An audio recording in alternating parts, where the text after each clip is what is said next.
Christian Horner says Max Verstappen was just being inquisitive when he was spotted looking at the back of his main title rival Lewis Hamilton's car after Friday's qualifying session, sparking an investigation for the Red Bull driver, alongside one for the Briton too.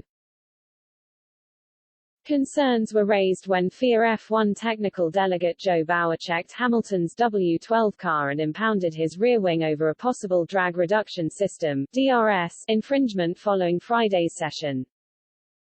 But the plot thickened as Verstappen was then summoned to the stewards over an alleged breach of the FIA International Sporting Code relating to park firm conditions late on Friday evening.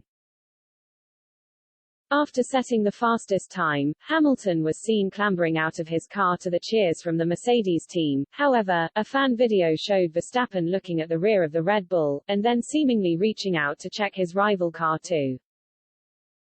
With both drivers under investigation ahead of sprint qualifying, they could be facing separate penalties. At all it was a bit of inquisitiveness, but nothing more. We've seen it before, we've had drivers pulled up clutch panels, we've had heads in cockpits, we've front wings tested, cars rolled around, so it's not something that's unusual. It's never been brought up or even discussed previously. Earlier in the year Mercedes accused Red Bull of having a bendy wing, however, the Milton Keynes-based team insisted their car is fully in line with FIA regulations and accused rival teams of trying to slow down the driver championship leaders with their complaints. Subsequently, the FIA stepped up to include tougher tests on wings, but with such controversy across the season. Horner believes Verstappen was just interested in their rival's setup. He continued, I think obviously Mercedes straight line speed very impressive. So I think HES may be just having a look at that. Drivers are very inquisitive animals sometimes, aren't they, and we've seen that many times. When asked if he believes there is an issue with Mercedes' rear wing, Horner continued, I think that's down to the FIA. They're the policemen, they're the ones to adjudicate the cars have to comply with the regs and they do a good job of policing that. The stewards still had no decision come the start of the second practice session on Saturday, ahead of the sprint qualifying race in the afternoon. And with a decision still looming, Horner added it should be a clear-cut decision for Hamilton.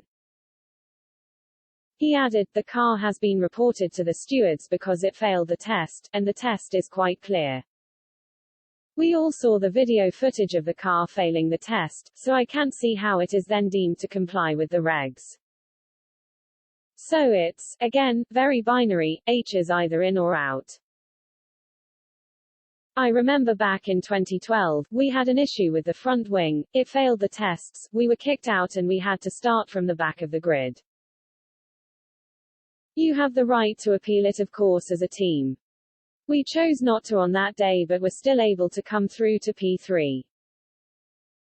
Asked if he believed his driver may get a penalty, he responded, no, we're waiting as everybody is to see what the outcome is, but I would be amazed if it was a penalty. There are so many precedents that have become standard practice for drivers.